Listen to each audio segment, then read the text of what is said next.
10 pass కాకుండానే డాక్టర్లు అవుతున్నారు. ఖమ్మంలో ఆర్ఎంపీ వైద్యం వికటించి మరణించిన వార్త తెలిసిందే. అసలు ఆర్ఎంపీ అవ్వాలంటే ఏం చదవాలి? అర్హత ఏంటి? తెలంగాణ, ఆంధ్రప్రదేశ్ లో ఆర్ఎంపీ పేరుతో వైద్యం చేయాలంటే అర్హత, రిజిస్ట్రేషన్ నిబంధనలు తెలుసుకోవాలి. గుర్తింపు పొందిన వైద్య విద్య లేకుండా అలోపతి చికిత్స, మందులు, ఇంజెక్షన్లు ఇవ్వడం చట్టపరమైన సమస్యలకు దారితీయొచ్చు. కేవలం ప్రైవేట్ సంస్థల ఆర్ఎంపీ సర్టిఫికేట్లు డాక్టర్ గా ప్రాక్టీస్ చేసే హక్కు ఇవ్వవు. తాజాగా ఖమ్మం జిల్లా కొనిజర్ల మండలంలోని బస్వాపురంలో ఆర్ఎంపీ అని చెప్పుకునే వ్యక్తి 14 ఏళ్ల బాలికకు ఇంజెక్షన్ ఇవ్వడంతో ఆమె చనిపోయిందని బాలిక తల్లిదండ్రులు పోలీసులకు ఫిర్యాదు చేశారు.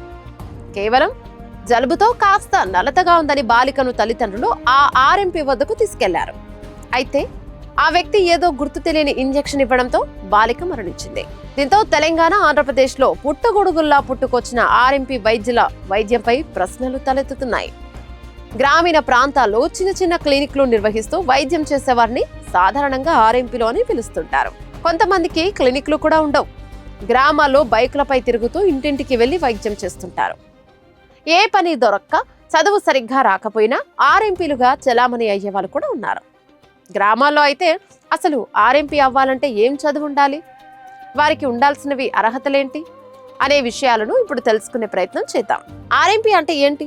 వైద్య రంగంలో ఆర్ఎంపీ అంటే రిజిస్టర్ మెడికల్ ప్రాక్టీషనరీ. అంటే గుర్తింపు పొందిన వైద్య విద్యను అభ్యసించి సంబంధిత మెడికల్ రిజిస్టర్లో నమోదు చేసుకున్న వ్యక్తి ఆర్ఎంపీలను రూరల్ మెడికల్ ప్రాక్టీషనర్ గా కూడా చెప్తుంటారు. కాగా వీరు ఆధునిక వైద్యం చేయాలంటే గుర్తింపు పొందిన వైద్య అర్హతతో పాటు చెల్లుబాటు అయ్యే రిజిస్ట్రేషన్ అవసరం. నేషనల్ మెడికల్ కమిషన్ కూడా వైద్యుల రిజిస్ట్రేషన్ ప్రాక్టీస్ లైసెన్స్ కు ప్రత్యేక నిబంధనలు అమలు చేస్తోంది. మరి ఆర్ఎంపీగా మారేందుకు ఏం చదవాలి? ఎంబీబీఎస్ చదివి అవసరమైన ఇంటర్న్షిప్ పూర్తి చేసి మెడికల్ కౌన్సిల్లో రిజిస్ట్రేషన్ పొందిన వారు ఆధునిక వైద్యాన్ని చట్టబద్ధంగా ప్రాక్టీస్ చేయగలరు.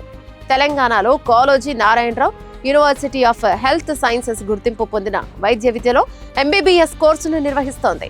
ఇదిలా ఉండగా గతంలో తెలంగాణలో ఆర్ఎంపీ, పిఎంపీలకు శిక్షణ ఇచ్చే విధానం ఉన్నప్పటికీ అలోపతి ప్రాక్టీస్ కోసం కొత్తగా శిక్షణ ఇవ్వడం లేదా సర్టిఫికెట్లు జారీ చేయడంపై హైకోర్టు ఆంక్షలు విధించినట్లు రాష్ట్ర ప్రభుత్వం 2026లో స్పష్టం చేసింది. ఈ అంశం న్యాయ పరిధిలో కొనసాగుతుంది. అర్హత లేకుండా అలోపతి వైద్యం చేస్తే, అర్హత, రిజిస్ట్రేషన్ లేకుండా ఆధునిక వైద్యం చేయడం చట్టపరంగా సమస్యలకు దారితీస్తుంది. తెలంగాణలో తెలంగాణ మెడికల్ ప్రాక్టీషనర్లు రిజిస్ట్రేషన్ యాక్ట్ 1968 ప్రకారం రిజిస్టర్ కాని వ్యక్తి ఆధునిక శాస్త్రీయ వైద్యాన్ని ప్రాక్టీస్ చేయడం లేదా తాను వైద్యుడిని చూపించుకోవడంపై నిషేధం ఉంది.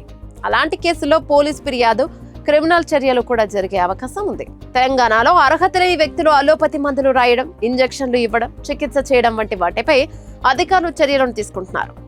2025లో హైకోర్టు విచారణలో కూడా గుర్తింపు పొందిన ఎంబీబీఎస్ అర్హత లేకుండా ఆధునిక వైద్యం చేసిన వ్యక్తిపై ఎఫ్ఐఆర్ నమోదైన విషయం ప్రస్తావనకు వచ్చింది.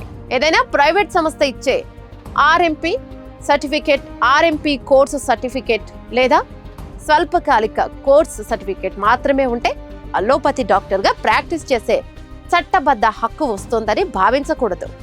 అలాగే ఆయుర్వేదం, హోమియోపతి, యునానీ వంటి ఇతర వైద్య విధానాలు అర్హత ఉన్నవారు కూడా తమకు అనుమతించని ఆధునిక వైద్య విధానాన్ని ప్రాక్టీస్ చేయలేరు. 2025లో తెలంగాణ హైకోర్టు కూడా నాన్ అల్లోపతి వైద్యులు అల్లోపతి మందులు ప్రిస్క్రైబ్ చేయడం అనుమతించబడదని స్పష్టం చేసింది.